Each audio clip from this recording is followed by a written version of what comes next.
हरे कृष्ण। हम लोग श्रीमद् भागवतम ये स्कंद अध्याय 13 से आज शुरू करने वाले हैं।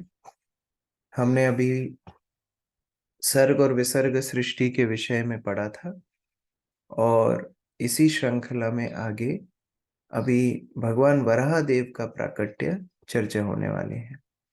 भगवान वराहदेव सृष्टि की शुरुआत में ब्रह्मा जी जब सृष्टि कर ही रहे हैं, कुछ ही वर्ष निकले हैं और कुछ प्रजापतियों को उन्होंने जन्म दे चुका है। वो अलग अलग योनियों को बढ़ा रहे हैं, अलग अलग जातियों को बढ़ा रहे हैं, अलग अलग शरीरों में जीवात्माओं को प्रवेश मिल रहा है। उसी बीच में एक दानव का जन्म होता है, हिरण्याक्ष। और वो हिरण्याक्ष पृथ्वी को रसातल के जल में लेकर के चला जाता है। भगवान वराहदेव प्रकट होकर के पृथ्वी को वहां से बचाते हैं। उसी विषय में हम 13, 14, 15 अध्याय अब आगे पाठ करेंगे। भगवान वराहदेव की बहुत सुंदर कथा इधर शुरू होने वाली है। अध्याय 13, वराह भगवान का प्राकट्य, श्लोक संख्या 1। श्री शुक उवाच निशम्य वाचं वदतो मुने पुण्यात्मां नृप भूय प्रपृच्छ कौरव्यो वासुदेव कथा धृता। प्रफुल्ल प्रभु पढ़िए। हरे कृष्ण प्रभु जी, दंडवत प्रणाम। श्रील सुखदेव गोस्वामी ने कहा, हे राजन, श्री मैत्रेय मुनि से इन समस्त पुण्यतम कथाओं को सुनने के बाद विदुर ने पूर्ण पुरुषोत्तम भगवान की कथाओं के विषय में और अधिक पूछताछ की, क्योंकि उनका आदर पूर्वक सुनना उन्हें पसंद था। हरे कृष्ण। तो अभी उन्होंने इतने सारे तत्व सुने हैं और भगवान की विस्तार लीला, सृष्टि लीला के विषय में सुना है। अब इसके आगे और भगवान की कथाओं के विषय में सुनने की विदुर की इच्छा है। उस उत्सुकता से विदुर बोलना प्रारंभ करेंगे। भूमिका माता जी पढ़िए। हरे कृष्ण प्रभु जी, दंडवत प्रणाम। अतः शब्द महत्वपूर्ण है क्योंकि यह संकेत देता है कि विदुर में पूर्ण पुरुषोत्तम भगवान के दिव्य संदेश सुनने के प्रति स्वाभाविक झुकाव था। वे इन कथाओं को लगातार सुनते रहकर कभी भी पूरी तरह तुष्ट नहीं होते थे। वे अधिकाधिक सुनना चाह रहे थे, जिससे वे दिव्य संदेश द्वारा अधिकाधिक कृतार्थ हो सके। तो ये भक्तों का लक्षण होता है कि भगवान की कथा में हमेशा उनकी रुचि होती है और वो कभी तृप्त नहीं होते। हम प्रथम स्कंद के प्रथम अध्याय में भी देखे थे किस प्रकार शौनक आदि ऋषि सूत गोस्वामी को बोलते हैं कि हम तृप्त नहीं हो रहे हैं, हम कथा सुनना चाहते हैं, आप बोलते जाइए, हमको भगवान के विषय में और ज्यादा सुनना है। तो ये भक्त का लक्षण होता है, उनकी कृष्ण कथा में बहुत रुचि होती है। विदुरुवाच सा वै स्वयंभुव सम्राट् प्रियपुत्र स्वयंभुव प्रतिलभ्य प्रियं पत्नीं किं चकार ततो मुने।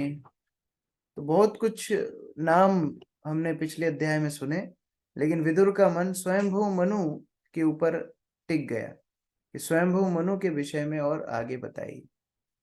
अजय प्रभु पढ़िए। हरे कृष्णा प्रभु जी, दंडवत प्रणाम। विदुर ने कहा, हे मुनि, ब्रह्मा के प्रिय पुत्र स्वयंभू ने अपनी अति प्रिय पत्नी को पाने के बाद क्या किया? हरे कृष्ण प्रभु जी, दंडवत। तो स्वयंभू और शत्रुपा दोनों का, स्वयंभू मनु, मनु और शत्रुपा दोनों का प्रादुर्भाव हो गया है। इसके बाद उन्होंने क्या किया, यह विषय में सुनना चाहते हैं। चरितम तस्य राजऋषिर आदिराजस्य सत्तमा ब्रूहि मे श्रद्धानाय विश्वक्सेनाश्रयो ह्यसौ। रेखा माता जी पढ़िए। हरे कृष्ण। हे पुण्यात्मा, श्रेष्ठ राजाओं का आदि राजा मनु भगवान हरि का महान भक्त था, अतः उसके शुद्ध चरित्र तथा कार्यकलाप सुनने योग्य हैं। कृपया उनका वर्णन करें, मैं सुनने के लिए अति उत्सुक हूँ। हरे कृष्ण। यहाँ राजा मनु को राज ऋषि बोला गया। राज ऋषि मतलब यद्यपि राजा हैं लेकिन ऋषि तुल्य हैं, भगवान के भक्त हैं, तो उनके कार्यकलाप तो सुनना ही चाहिए कि उन्होंने किस प्रकार अपना जीवन का निर्वाह किया, हमको थोड़ा बताइए। विनोद प्रभु पढ़िए तात्पर्य। प्रभु जी धन्यवाद प्रणाम। श्रीमद् भागवत भगवान तथा उनके शुद्ध भक्तों की दिव्य कथाओं से ओतप्रोत है। परम जगत में भगवान तथा उनके शुद्ध भक्त में गुणात्मक दृष्टि से कोई अंतर नहीं है। इसलिए भगवान की कथाओं के श्रवण तथा शुद्ध भक्त के चरित्र तथा कार्यकलापों के श्रवण का फल एक ही होता है, अर्थात इनसे भक्ति का विकास होता है। हरे कृष्ण प्रभु। तो श्रीमद् भगवत गीता में भी हम देखते हैं भगवान दो विषय वस्तुओं के बारे में बताते हैं, खुद के बारे में भी बताते हैं और उनके भक्त कैसे हैं ये भी बताते हैं। दोनों ही जरूरी है। भगवान 12वें अध्याय के आखिरी 8 श्लोकों में भक्त की महिमा गाते हैं, दूसरे अध्याय में भी स्थित प्रज्ञ भक्त की महिमा गाते हैं, और अनेक अनेक अध्यायों में भक्त के गुण बताते हैं। उसी के साथ साथ भगवान अपने बारे में भी भगवत गीता में बताते हैं, लेकिन वो सैंपल रूप में है। श्रीमद् भागवत में वही विस्तार रूप से भगवान की कथा भी है और भक्तों की कथा भी है, दोनों ही एक समान है। भगवान के विषय में सुनना और भगवान के भक्तों के विषय में सुनना दोनों ही एक तरह से हमारी भक्ति के लिए दोनों ही सहायक है। श्रुतस्य पुंसां सुचिरश्रमस्य ननु अज्ञासा सुरभिरीडितो हृदय तत्तद्गुणानुश्रवणं मुकुन्द पदारविन्दं हृदयेषु येषाम्। भूपेंद्र प्रभु पढ़िए।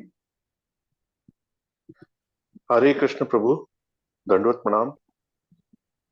जो लोग अपना श्रम पूर्वक तथा दीर्घकाल तक गुरु से श्रवण करते हैं, उन्हें शुद्ध भक्तों के चरित्र तथा कार्यकलापों के विषय में शुद्ध भक्तों के मुख से ही सुनना चाहिए।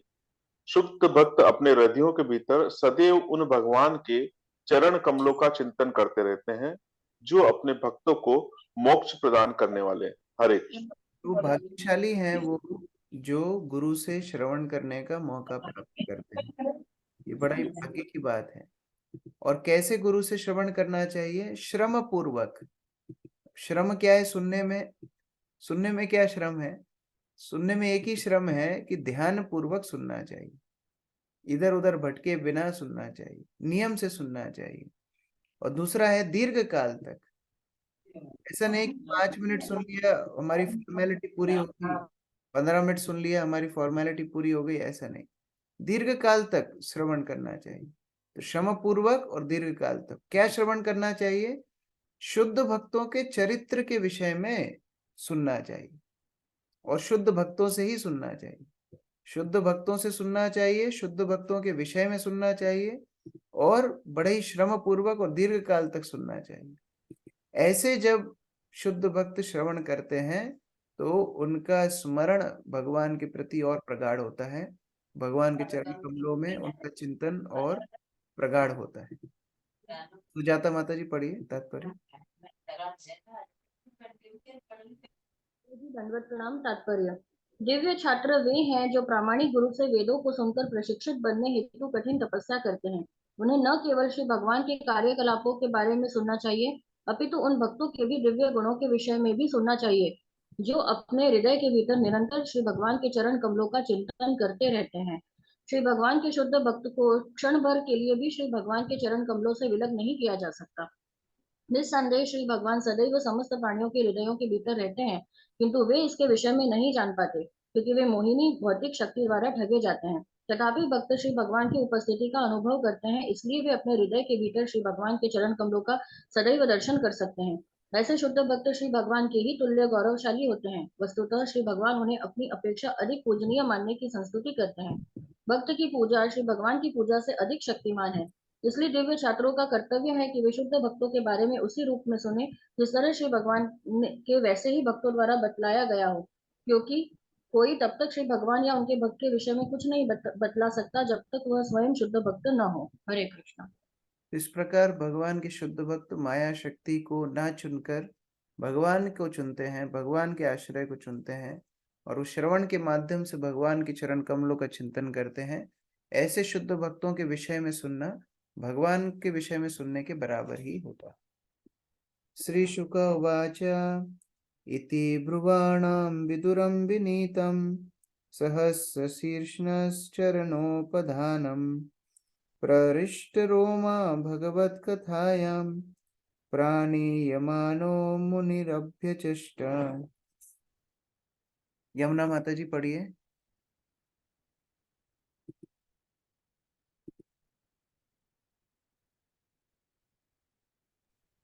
हरे कृष्णा प्रभु जी, दंडवत प्रणाम।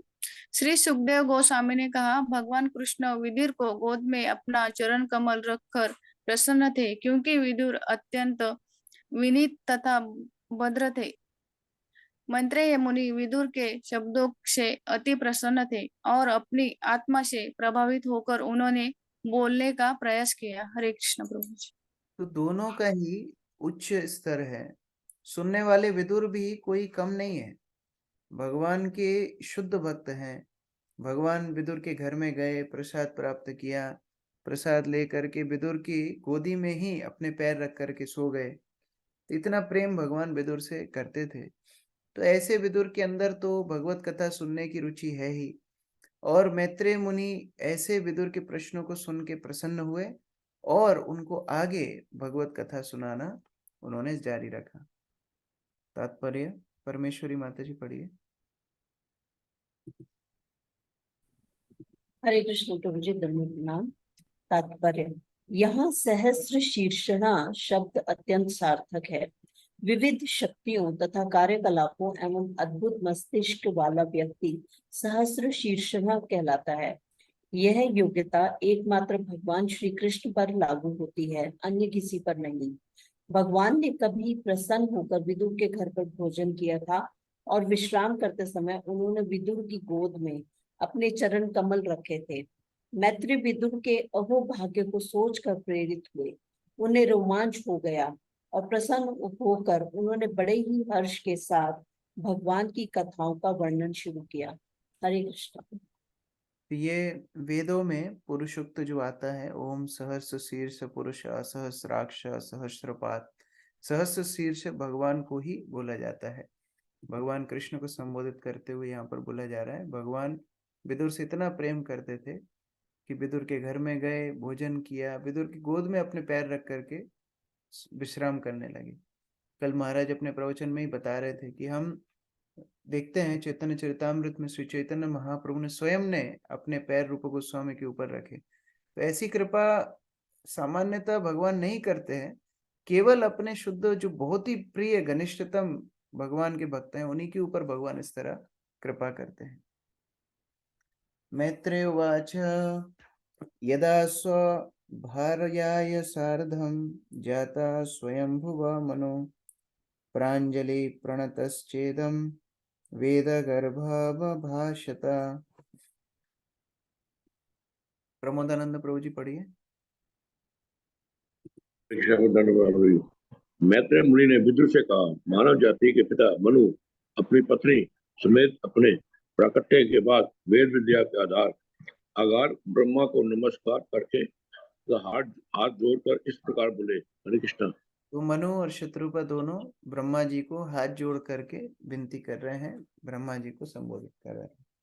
तमेक सर्वभूतानां जन्म कृत वृत्तिदः पिता तथापि न प्रजानां ते शुश्रूषा केन वा भवेत्। अस्मिता माता जी पढ़िए। हरे कृष्ण प्रभु जी, दंडवत प्रणाम। आप सारे जीवों के पिता तथा उनकी जीविका के स्रोत हैं, क्योंकि वे सभी आपसे उत्पन्न हुए हैं। कृपा करके हमें आदेश दें कि हम आपकी सेवा किस तरह से कर सकते हैं। हरे कृष्ण प्रभु जी। अब अगर इस श्लोक को कोई पढ़े और इससे पहले के अध्यायों को ना पढ़े तो वो यही कंक्लूजन निकालेगा कि ब्रह्मा जी ही सर्वश्रेष्ठ भगवान है, कि आप सारे जीवों के पिता हैं, सभी के स्त्रोत्र हैं, आपकी कृपा से ही सब चल रहा है। ये श्लोक को लेकर के कोई लोग बोल सकते हैं कि देखो ब्रह्मा जी को ही तो भगवान बताया है। इस तरह के भ्रम कब होते हैं? जब शास्त्रों को ठीक प्रकार से पूरा नहीं पढ़ा जाता है। कई बार लोग तर्क करते हैं कि देखो उस शास्त्र में ये लिखा है, इस शास्त्र में ये लिखा है। वो कंफ्यूज क्यों होते हैं? क्योंकि अगर शास्त्रों को ठीक प्रकार से नहीं पढ़ेंगे तो उनको उसका कॉन्टेक्स्ट, उसका तात्पर्य समझ में नहीं आएगा। अब यहाँ पर जो मनु और शत्रुपा बोल रहे हैं वो बिल्कुल ठीक बात है कि जीवों के पिता ब्रह्मा जी ही हैं, उनके स्तोत्र ब्रह्मा जी हैं। लेकिन ब्रह्मा जी के स्तोत्र भी आगे बताए गए हैं कि ब्रह्मा जी के स्तोत्र कौन है। तो ये ठीक प्रकार से अगर कोई पढ़ेगा तो उसको कोई कंफ्यूजन होगा नहीं। तात्पर्य अर्चना माता जी पढ़िए।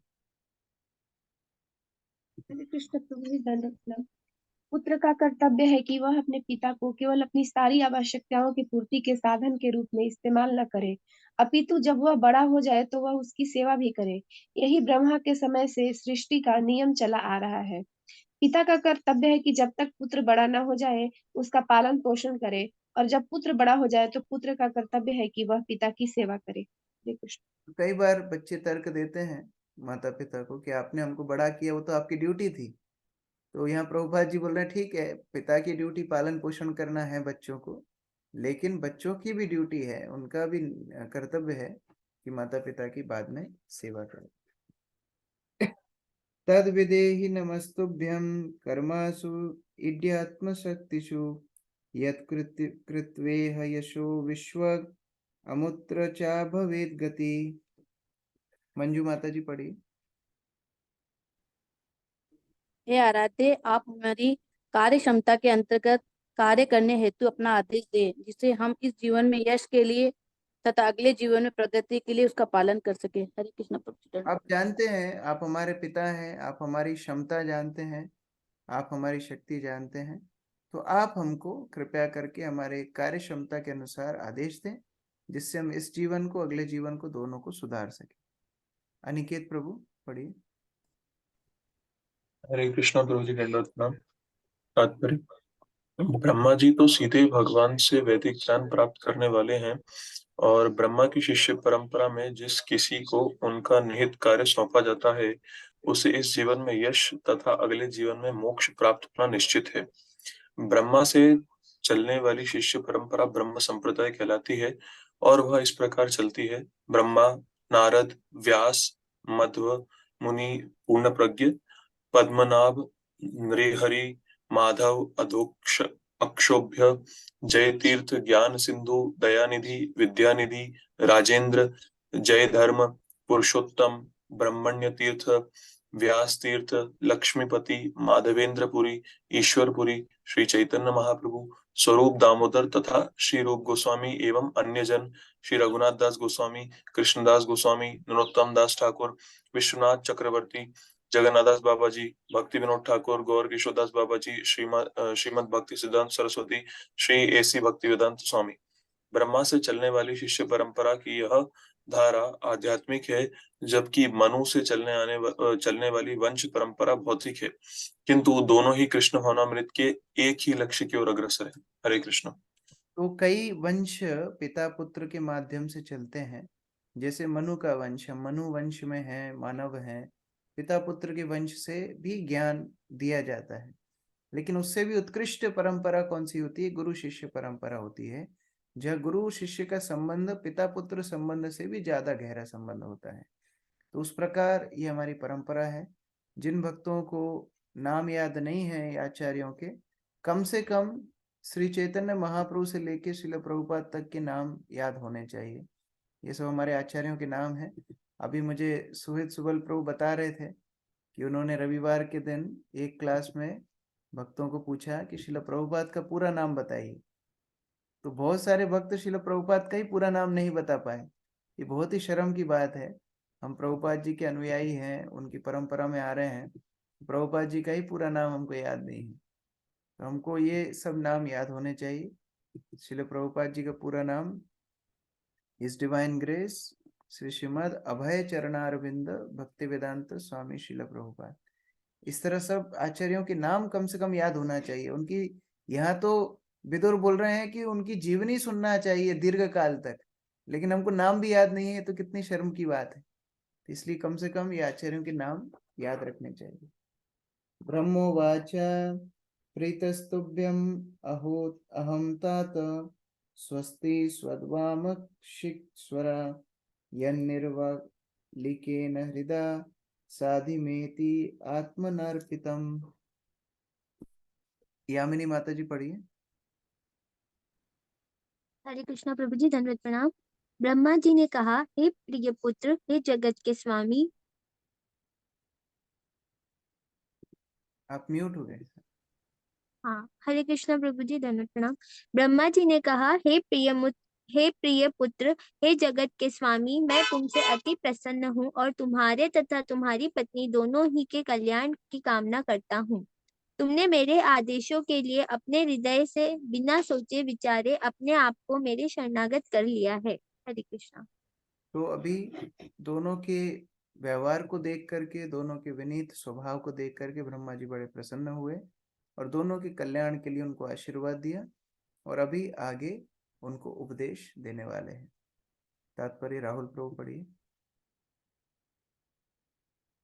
हरे कृष्णा प्रभु जी, दंडवत प्रणाम। तात्पर्य: पिता तथा पुत्र का संबंध अति उदात्त होता है। पिता स्वभावतः पुत्र का शुभेच्छु होता है और अपने पुत्र के जीवन की प्रगति में सहायता करने के लिए सदैव उद्यत रहता है। किंतु पिता की शुभेच्छा के बावजूद पुत्र कभी कभी निजी स्वतंत्रता का दुरुपयोग करके विपथ हो जाता है। हर जीव में, चाहे वह कितना छोटा या बड़ा क्यों न हो, स्वतंत्रता की रुचि होती है। यदि पुत्र मुक्त भाव से पिता के मार्गदर्शन पर चलना चाहता है तो पिता कभी सभी तरह से उसे आदेश देने तथा उसका मार्गदर्शन करने के लिए 10 गुना अधिक उत्सुक रहता है। यहाँ पर ब्रह्मा तथा मनु के व्यवहार में पिता पुत्र का जो संबंध प्रदर्शित हो रहा है वह सर्वोत्तम है। पिता तथा पुत्र दोनों ही सुयोग्य है और समस्त मानव जाति को उनके आदर्श का अनुसरण करना चाहिए। पुत्र मनु ने अपने पिता ब्रह्मा से मुक्त भाव से आदेश देने के लिए कहा और पिता जो वैदिक ज्ञान से पूर्ण थे इसे देने के लिए अति प्रसन्न थे। मनुष्य को मानव जाति के पिता के इस उदाहरण का दृढ़ता से पालन करना चाहिए, क्योंकि इससे पिता तथा पुत्र के संबंध उन्नत बनेंगे। हरे कृष्ण। इस प्रकार यहाँ पर जो उदाहरण मनु और शत्रुपा ने प्रकट किया है, ब्रह्मा जी ने प्रकट किया है, बड़ा ही समाज प्रभु जी की आवाज नहीं आ रही। अच्छा, एक सेकंड। आ रही है?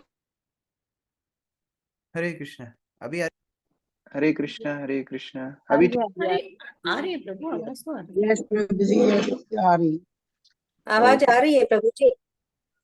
एतावती आत्मजैर्वीर कार्य ही अपिचितिर्गुरौ शक्त्या प्रमत्तेर्गृह्येत सादरं गतमत्सरै। मधु माता जी पढ़िए। हरे कृष्ण प्रभु जी, दंडवत प्रणाम। हे वीर, तुम्हारा उदाहरण पिता पुत्र संबंध के सर्वथा उपयुक्त है। बड़ों की इस तरह की पूजा अपेक्षित है जो ईर्ष्या की सीमा से परे हैं और विवेकी हैं। वह अपने पिता के आदेश को प्रसन्नता पूर्वक स्वीकार करता है और अपनी पूर्ण समर्था से उसे संपन्न करता है। हरे कृष्ण। दंडवत। यहाँ पर ब्रह्मा जी बहुत प्रसन्न हुए कि किस प्रकार ये मनु का चरित्र बड़ा ही आदर्शपूर्ण है और ऐसे जो चरित्र के पुत्र होते हैं उनके प्रति पिता का आशीर्वाद, पिता की कृपा होती है। पिता उनको आगे उपदेश देते हैं और उनकी जो क्षमता भगवान ने दी है वो पूरी सामर्थ्य, पूरी क्षमता उनके अंदर प्रकट होती है।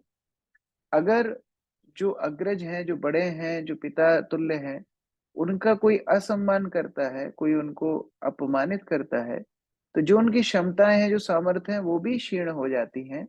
इस तरह ब्रह्मा जी बता रहे हैं। तात्पर्य आयुष प्रभु पढ़िए। हरे कृष्ण प्रभु जी, दंडवत प्रणाम। तात्पर्य: जब ब्रह्मा के पहले 4 पुत्र सनक, सनंदन, सनातन तथा सनत कुमार ने अपने पिता की आज्ञा का पालन करने से अस्वीकार कर दिया तो ब्रह्मा लज्जित हुए और उनका क्रोध रुद्र के रूप में प्रकट हुआ। ब्रह्मा इस घटना को भूले नहीं थे, अतः मनु स्वयंभू द्वारा आज्ञा पालन किए जाने से वे अति उत्साहित हुए। भौतिक सृष्टि से चारों मुनियों द्वारा अपने पिता के आदेश का उल्लंघन निश्चय ही निंदनीय था, किंतु क्योंकि यह आज्ञा का उल्लंघन एक उच्चतर उद्देश्य के निमित्त था, अतः वे इसकी प्रतिक्रिया से मुक्त थे। किंतु जो भौतिक कारणों से अपने पिता की आज्ञा का उल्लंघन करते हैं, उन्हें आज्ञा के ऐसे उल्लंघन के लिए निश्चय ही अनुशासनिक मूल्य चुकाना पड़ता है। मनुष्य द्वारा अपने पिता का भौतिक कारणों से आज्ञा पालन निश्चय ही ईर्ष्या रहित था, और भौतिक जगत में सामान्य जनों को मनु के इस उदाहरण का अनुसरण करना अनिवार्य है। तो जो चतुष्क कुमारों ने ब्रह्मा जी की आज्ञा का पालन नहीं किया, वह आज्ञा का पालन नहीं करने के पीछे भगवान की सेवा का उद्देश्य था। पूर्ण रूप से उन्होंने अपने आप को भगवान की सेवा में समर्पित किया।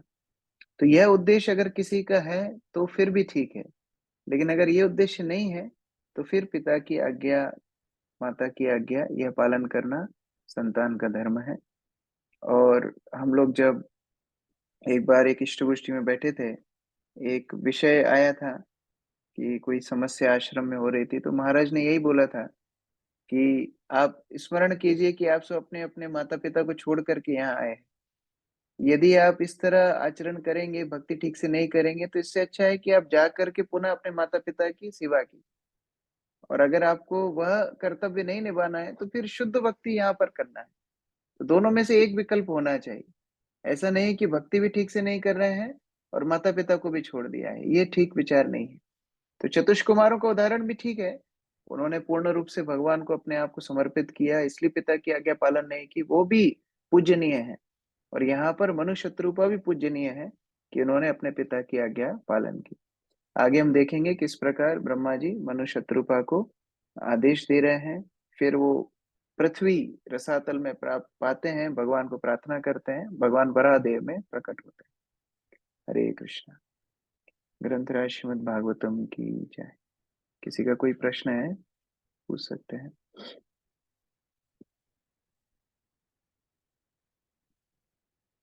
यस, भूपेंद्र प्रभु। हरे कृष्ण प्रभु, दंडवत प्रणाम।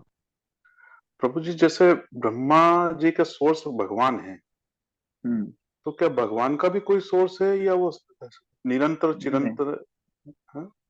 नहीं, वहीं पर जाके लिंक रुक जाती है। भगवान का अगर कोई स्तोत्र होते तो उनको हम भगवान बोलते, फिर भगवान को भगवान नहीं बोलते। भगवान सबके स्तोत्र हैं। जहां जाके वो लिंक रुकती है, सर्व कारण कारणम, जहां वो कारण की लिंक रुकती है वह कारण भगवान है। जैसे कोई व्यक्ति किसी के ऊपर क्रोधित होकर के और किसी को मार देता है, तो उसका कारण क्या है? क्रोध कारण है। क्रोध का कारण क्या है? रजोगुण कारण है। रजोगुण का कारण क्या? प्रकृति है। प्रकृति का कारण क्या? भगवान। इस तरह कारण के पीछे कारण ढूंढेंगे, जहां वो लिंक खत्म होगी वो भगवान। तो अगर उनके पीछे भी कोई स्तोत्र होता तो फिर वो भगवान कहलाते है ना। मैथ्स में बोलते हैं कि अगर रूट रूट वेरिएबल एक्स है, उसके पीछे कोई x-1 होता तो फिर उसको रूट वेरिएबल बोलते, एक्स को नहीं बोलते। तो उस तरह भगवान -1 अगर कोई होता तो भगवान फिर वो बोला, उनको बोलते, इनको भगवान नहीं बोलते। ठीक है, ठीक है प्रभु। इनके इनके उत्पत्ति का भी कुछ है क्या वर्णन? कहीं के कुछ भी नहीं है। किनका? भगवान का। जिसकी उत्पत्ति होगी उसकी उत्पत्ति का वर्णन होगा। जिसकी उत्पत्ति है ही नहीं उसकी उत्पत्ति का वर्णन कैसे होगा? जो भगवान की उत्पत्ति, मैं वही समझा रहा हूँ, भगवान सभी के स्तोत्र हैं। तो हर चीज, हर वस्तु, हर जीवात्मा की उत्पत्ति का वर्णन है, लेकिन भगवान की उत्पत्ति का वर्णन हो ही नहीं सकता, क्योंकि भगवान सबके स्तोत्र हैं। तो उनकी उत्पत्ति का वर्णन कैसे हो? ठीक है प्रभु, हरे कृष्ण। बसंत प्रभु। हरे कृष्णा प्रभु जी, दंडवत प्रणाम। प्रभु जी, मेरे दो प्रश्न हैं। अभी हम कई दिनों से देख रहे हैं कि भगवान हमारे लिए, मतलब ये जो भौतिक संसार में इतने सारे, मतलब अभी जो हम लोग पढ़ रहे हैं कि हमारे लिए ये रचना पूरा कर रहे हैं, तो ये इसमें था कि एक आध्यात्मिक जगत जो है वो सदा से है, और सिर्फ भौतिक जगत को ही बार बार सृष्टि करना पड़ता है। आध्यात्मिक जगत जैसे अलग अलग, गोलोक वृंदावन के अलावा हम पूछ रहे थे प्रभु जी, तो वो सब जो है सब अलग अलग, वो सब पहले से तैयार है या वो भी कभी होता है? नहीं, सारे वैकुंठ जो ग्रह हैं, सारे जो भगवान रामचंद्र का जो धाम है, भगवान वराहदेव का जो धाम है, जो भगवान मत्स्य कूर्म, सबके जो धाम है वह शाश्वत धाम है। वैकुंठ धाम है, अनेक अनेक। ये भौतिक संसार से 3 गुना बड़ा है आध्यात्मिक संसार। तो वो नित्य शाश्वत धाम है, उनको बनाना बिगाड़ना नहीं पड़ता है। लेकिन ये भौतिक संसार की सृष्टि होती है, बार बार प्रलय होती है। और प्रभु जी दूसरा प्रश्न प्रैक्टिकल था कि जैसे ये जो हम यहाँ सीख रहे हैं, तो हमारे जीवन में इस कई बार ऐसे अलग अलग परीक्षाएं आती है। तो अभी मेरा एक प्रैक्टिकल जो हो रहा है कि जैसे हम मान लीजिए हमारा टारगेट रखे कि 4 बजे जगना है और 4 बजे हम उठे, लेकिन कुछ ऐसे लगता है कि हमको फोर्स है जो हमको सोने को मजबूर करती है, मतलब वो मैं खुद से हारता रहता हूँ। तो प्रभु जी इस पे कैसे विजय प्राप्त किया जाए? हरे कृष्ण। ये आपकी समस्या नहीं है, ये सभी की समस्या है, ये स्वाभाविक है। लेकिन इसमें हमको भक्तों के संग का आश्रय लेना चाहिए। जब भक्त संग रहेगा तो हम इन इन गंदी आदतों से बाहर निकल सकते हैं। इसमें आप कोई 1-2 भक्तों को बोल सकते हैं कि हमको फोन करके उठाना, तो वो लोग फोन करके उठाएंगे। फिर यहाँ पर हम लोग इसी जूम आईडी पर 5:30 बजे से जपा सेशन करते हैं, हरि नाम साथ में करते हैं। तो आप सब इसी जूम आईडी पर आकर के जप कर सकते हैं। तो इन सब से क्या होगा कि एक हैबिट बन जाएगी। हम लोग जब आश्रम में थे तो ऐसा नहीं था सभी लोग एक साथ उठ जाते थे एकदम बिना अलार्म के, ऐसा नहीं है। दिक्कत होती थी उठने में, लेकिन सबका साथ रहता था। एक व्यक्ति भी उठता था, वो लाइट ऑन कर देता था, तो सबको उठना ही पड़ता था। तो उस तरीके से या तो घर में एक व्यक्ति थोड़ा मजबूत हो, वो सुबह उठते से ही प्रभुपाद का प्रवचन चला दे जोर से आवाज में, तो बाकी लोग अपने आप उठेंगे। अगर भक्ति कर रहे हो तो, जो भक्ति नहीं कर रहे हैं उनको परेशान मत करना। लेकिन जो सब भक्ति कर रहे हो एक साथ, तो इस तरह किया जा सकता है। और नहीं तो अगर साथ में नहीं रहते हैं तो भक्तों को बोल सकते हैं कि प्रभु जी मैं ऑन करके फोन सोऊंगा, आप मुझे फोन लगा के उठाना, और जब तक मैं बात नहीं करूं फोन उठा के कि हाँ मैं उठ गया हूँ, तब तक आप फोन लगाते रहना। तो भक्त लोग इस तरह आपकी मदद कर सकते हैं। भक्तों के संग से ही हम भक्ति में आगे बढ़ते हैं। भक्तों की मदद लेकर के हमको इन आदतों को सुधारना चाहिए। ठीक जी है। जी प्रभु जी, मंदिर में कभी ऐसा नहीं होता है, मंदिर में ऑटोमेटिक सब हो जाता है, यहीं पे घर में ही समस्या होती है, तो हम प्रयास करते हैं। मंदिर में थैंक यू सो मच। दूसरी तलवार भी लटकी है ना, कि हम नहीं उठेंगे फिर प्रभु जी के सामने जाएंगे तो कैसा लोग लगेगा, इसलिए अपने आप उठ जाते हैं। घर में कोई पूछने वाला नहीं है, इसलिए दूसरा भी आवश्यक है कि रोज हमको हमारी साधना को लिखना चाहिए। अगर हम लिखेंगे तो उससे क्या हमको पता पड़ेगा कि हम कितना पानी में है। जब हम उसको लिखते नहीं है तो फिर हमें समझ में ही नहीं आता कि हम ऊपर जा रहे हैं नीचे जा रहे हैं, क्या हो रहा है वो समझ में नहीं आता। ठीक है। ठीक है, थैंक यू सो मच प्रभु जी। संजय प्रभु।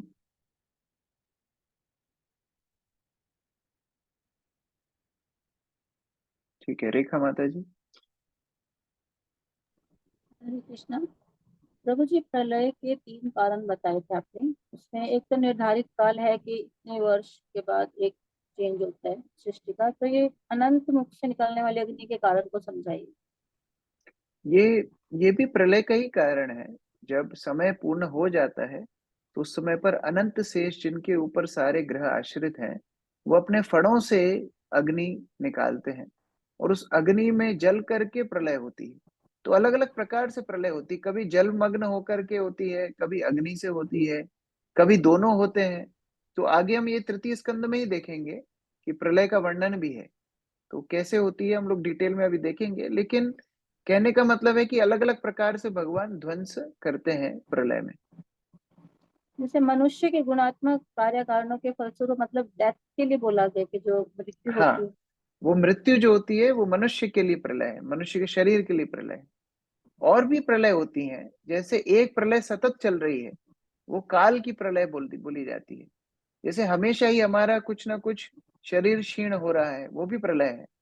आप सेवफल काट करके रखते हैं, थोड़ी देर बाद काला पड़ जाता है, वो भी प्रलय है। तो हर समय सतत प्रलय भी चल रही है, उसको भी प्रलय बोलते हैं। फिर आत्यंतिक प्रलय भी होती है, जहां जीवात्मा का सूक्ष्म शरीर की प्रलय होती है। मतलब जब कोई भक्त बन जाता है, अपने मिथ्या अहंकार को छोड़ देता है, वो भी प्रलय है, क्योंकि वो मिथ्या अहंकार की प्रलय है। तो बहुत सारे की प्रलय है, वहां पर 3 तरह की बताई गई है, लेकिन विस्तार में आगे हम पढ़ेंगे, बहुत तरह की प्रलय है। ठीक है। सुजाता माता जी। हरे कृष्णा प्रभु जी, दंडवत प्रणाम। प्रभु जी, पिछले अध्याय में हमने इन वन ऑफ द पर्पट्स ऐसे पढ़ा था कि भौतिक जगत में आने के बाद भगवान जीवात्मा को एकदम निम्नतम स्थिति तक पहुंचाते हैं, जैसे शुकर की स्थिति तक, ताकि उसे पता चले कि स्वतंत्र होने की इच्छा कितनी दुखमय है। लेकिन एट द सेम टाइम हम देखते हैं कि उस जीवात्मा को उस स्थिति में, जैसे वृक्ष है तो उसको तो चेतना ही नहीं है, तो उसे कैसे एहसास होगा फिर कि इतना नहीं, निम्नतम। चेतना है। चेतना बड़ी सूक्ष्म है, बहुत कम है। चेतना है। पेड़ों को भी चेतना है, उनको भी कष्ट होता है, कम कष्ट होता है, जानवरों की तुलना में कम कष्ट होता है, लेकिन उनको भी ये भावना है कि मैं कौन हूँ। उनको भी ऐसा नहीं है कि वो जड़ बन गए हैं, ऐसा नहीं है कि वो नॉन लिविंग बन गए हैं, ऐसा नहीं है।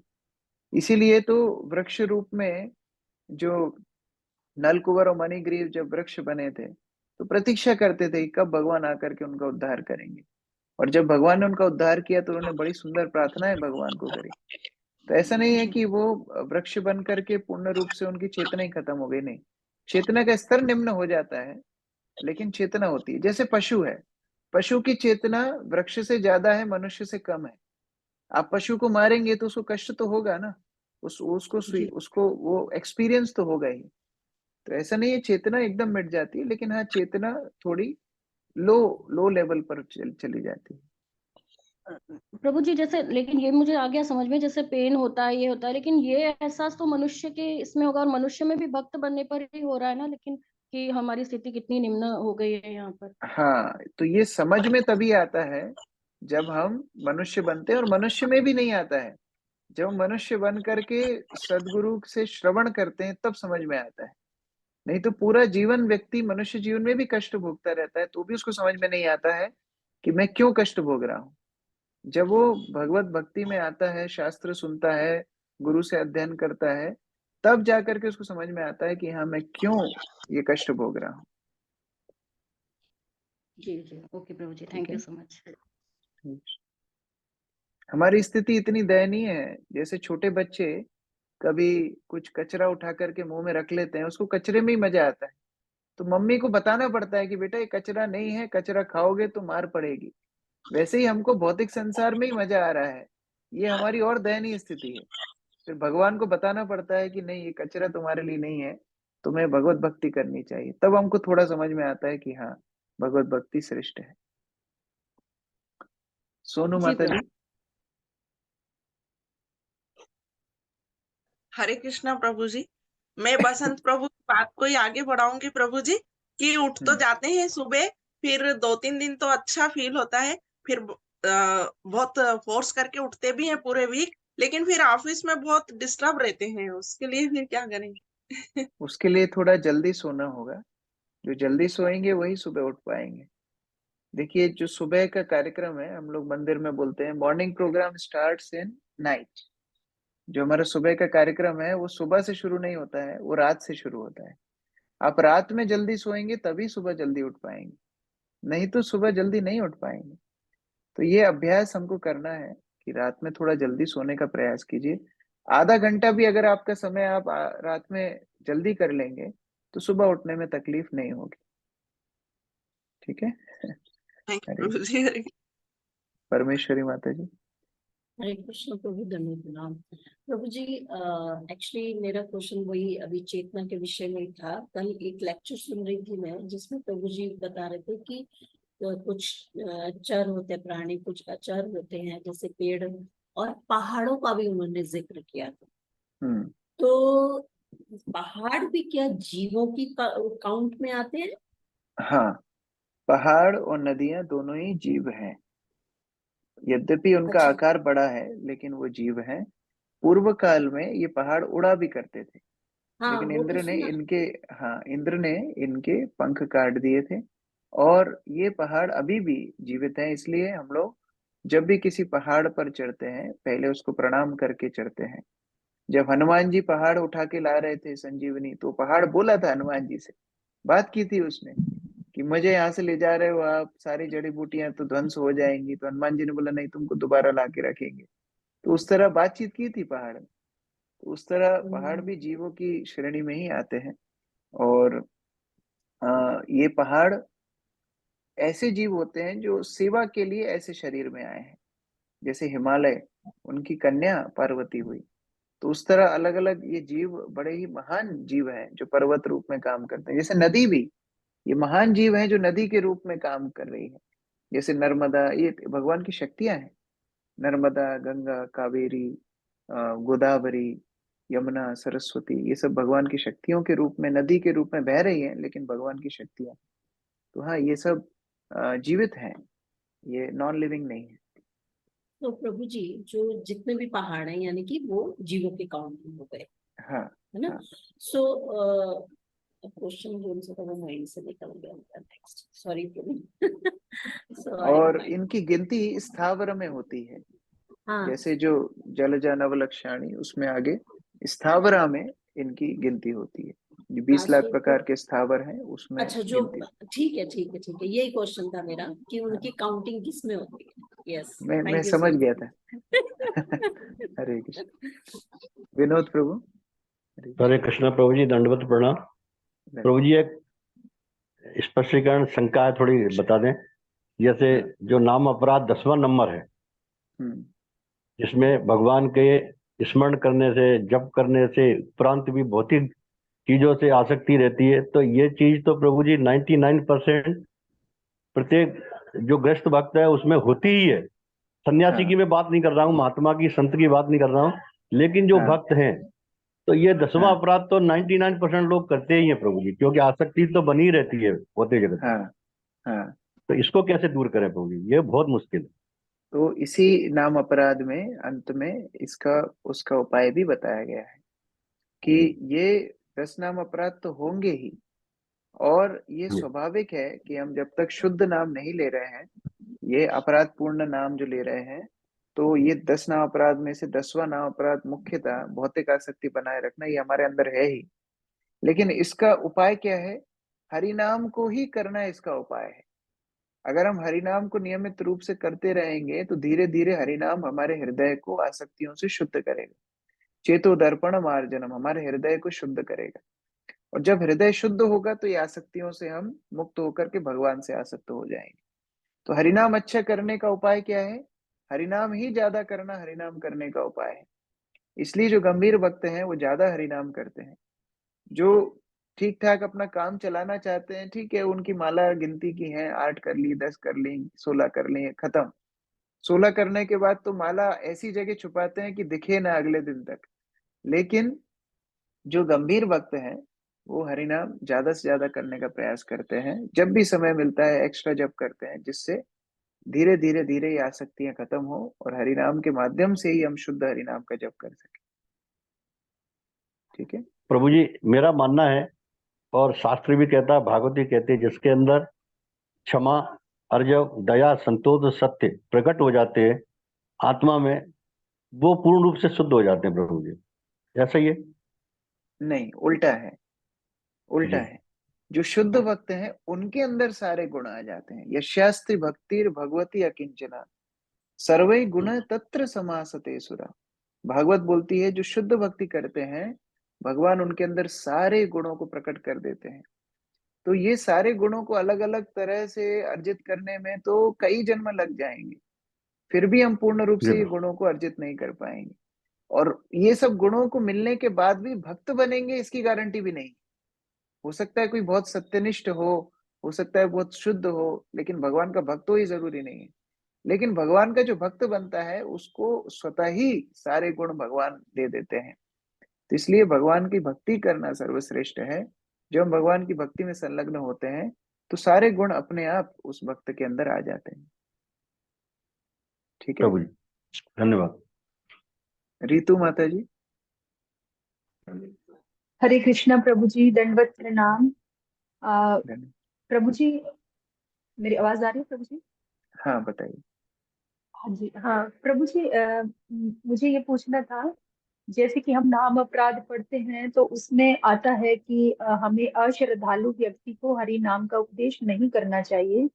तो इसमें जैसे कि श्री चैतन्य महाप्रभु जी आए थे, तो नित्यानंद जी ने जैसे जगाई मधाई थे, तो वो भी तो अश्रद्धालु थे, तो उनको मतलब पतितों का उन्होंने बहुत उद्धार किया था। हाँ, हम भी बहुत तो पढ़ते हैं। जो प्रचारक हैं वो ये रिस्क लेते हैं, वो ये अपराध की रिस्क लेते हैं कि अश्रद्धालु व्यक्ति को भी कम से कम मौका देते हैं कि वो हरिनाम कर सकें। लेकिन मौका देने के बाद भी अगर वो अश्रद्धालु व्यक्ति अपराध कर रहा है, निंदा कर रहा है भगवान की, हरिनाम की, गुरुदेव की, तो फिर हम उसको उपेक्षा करते हैं, फिर हम उसको छोड़ करके दूसरे व्यक्ति के पास जाते हैं। तो ये प्रचार में कम से कम हम एक मौका सबको देते हैं कि आप हरिनाम कीजिए, आप भगवान की भक्ति में आइए। लेकिन उसके बाद भी अगर उनको समझ में नहीं आता है, वो अपनी ईर्ष्या बनाए रखते हैं, तो फिर हम उनके ऊपर समय व्यर्थ नहीं करते। ठीक है। तो ऐसे प्रभु जी जैसे, हाँ जी प्रभु जी, जैसे घर में है, जैसे अभी हम तो काफी थोड़ा जुड़े हुए हैं कुछ टाइम से, तो जैसे मेरा ब्रदर है तो वो अभी उस पे हमें बहुत मुझे काम करना पड़ा, तो अभी वो गीता थोड़ा पढ़ने लगा है, तो मुझे कई बार होता है कि कहीं कुछ गलत तो नहीं हुआ ना, कि बार बार नहीं, जो स्वीकार कर रहे हैं उनको अश्रद्धालु नहीं बोला जाता है। श्रद्धा है इसलिए तो स्वीकार कर रहे हैं ना, इसलिए तो आपकी बात सुन रहे हैं। अश्रद्धालु व्यक्ति का मतलब है आप जैसे ही बोलना शुरू करेंगे वो निंदा करना शुरू कर देते हैं। तो ऐसे व्यक्तियों को फिर बार बार बोलने से क्या होगा, उनकी ईर्ष्या और बढ़ेगी। इसीलिए ये नाम अपराध में बताया गया, ईर्ष्यालु व्यक्ति, अश्रद्धाहीन व्यक्तियों को हरिनाम का उपदेश नहीं करना चाहिए।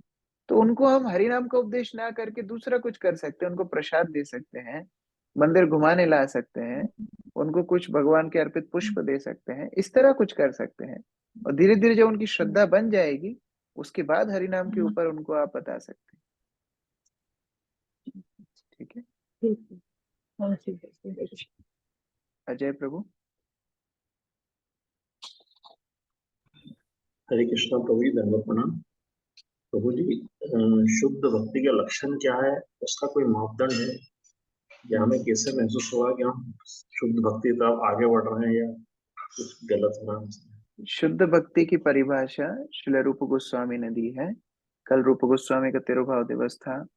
रूप गोस्वामी ने शुद्ध भक्ति की परिभाषा देते हुए बताया है, अन्य अभिलाषिता शून्यम ज्ञान कर्मादि अनावृतम अनुकूलेनु शीलनम अनुकूलेनु कृष्ण अनुशीलनम भक्तिरुत्तमा। उत्तम भक्ति, शुद्ध भक्ति क्या है? शुद्ध भक्ति है अन्य अभिलाषिता शून्यम, जहाँ सारी अन्य अभिलाषाएं शून्य हो जाएं। वो स्वयं की अभिलाषा ना हो, स्वयं के भोग की अभिलाषा ना हो, स्वयं के ज्ञानवर्धन की अभिलाषा ना हो, स्वयं की मुक्ति की अभिलाषा भी ना हो। जब ये सारी अभिलाषाएं शून्य हो जाएं, तो फिर क्या हमें शून्य बन करके केवल बैठना है? नहीं। अन्य अभिलाषिता शून्यम का मतलब है अन्य अभिलाषाएं शून्य हो जाएं। जैसे हम किसी को बोलते हैं कि उल्टा सीधा मत खाना, इसका मतलब ये नहीं कुछ भी मत खाना, अच्छा खाना। उसी तरह यहाँ बोला है अन्य अभिलाषिता शून्य, मतलब बाकी सारी अभिलाषाएं छोड़ के क्या करना है? कृष्ण अभिलाषा, कृष्ण को सेवा करने की अभिलाषा भक्त के मन में हो। ज्ञान कर्मादि अनावृतम, ज्ञान कांड कर्म कांड से मुक्त हो। और अनुकूलेनु कृष्णानु, अनुकूल, कृष्ण के अनुकूल हो। जैसे कंस भी कृष्ण को ही बारे में ही सोचता था दिन रात, लेकिन अनुकूल नहीं सोचता था, प्रतिकूल सोचता था। तो अनुकूलेन कृष्णानुशीलनम, भगवान कृष्ण की भक्ति अनुकूल हो। और अनुशीलनम, अनु मतलब होता है किसी को मार्गदर्शन में भक्ति करना, अनुशीलन मतलब किसी का अनुगत्य होकर के भक्ति करना। तो आचार्यों के सानिध्य में, आचार्यों की शिक्षाओं का मार्गदर्शन में, भगवान के अनुकूल, कृष्ण के अनुकूल, ज्ञान कर्म से मुक्त और अन्य अभिलाषाओं से मुक्त, इस भक्ति को उत्तम भक्ति बोला गया है। तो ये श्रेष्ठतम भक्ति है, जो मार्गदर्शन में हो, ज्ञान कर्म से मुक्त हो, अन्य अभिलाषाओं से मुक्त हो और भगवान श्री कृष्ण के अनुकूल हो। यह भक्ति को रूप गोस्वामी ने उत्तम भक्ति, शुद्ध भक्ति बताया गया है। ठीक है। तो मुझे तो हम उसको कैसे, कोई मापदंड कैसे कि हम सही दिशा में जा रहे हैं या हमसे कुछ गलती होती तो हम कौन रोकेगा? हमारे स्तर पर शुद्ध भक्ति का एकमात्र स्तोत्र है श्री गुरुदेव की आज्ञा का पालन करना। प्रेमा भक्ति जहां होइते अविद्या विनाश जाते। अविद्या में हम डूबे हुए हैं, अविद्या से बाहर निकल के हमको प्रेमा भक्ति, शुद्ध भक्ति तक पहुंचना है। ये केवल और केवल गुरु के माध्यम से होता है। तो जब हम शिला प्रभुपाद की शास्त्र पढ़ रहे हैं, जैसा जैसा शिला प्रभुपाद बता रहे हैं वैसा वैसा अगर हम पालन करेंगे तो शुद्ध भक्ति तक प्रभुपाद जी ले जाएंगे। वही गुरु वंदना में बोला है, वेदे गाय जहां चरित। जो वेद शास्त्र जो सिद्धांत बता रहे हैं वह गुरुदेव उसके मूर्तिमान चरित्र हैं। तो ऐसे गुरुदेव के जब आदेश का पालन करते हैं तो हम शुद्ध भक्ति तक पहुंचते हैं। तो इसलिए बिल्कुल सटीक भाव से जैसे जैसे प्रभुपाद बताते जा रहे हैं वैसा वैसा पाठ करना, वैसा वैसा अपने जीवन को ढालना, यही शुद्ध भक्ति के लिए उपाय है हम बद्ध जीवात्माओं के लिए। ठीक है, हरे कृष्ण। जय गुरु शिल प्रभुपाद की जय। ग्रंथराज श्रीमद् भागवतम की जय।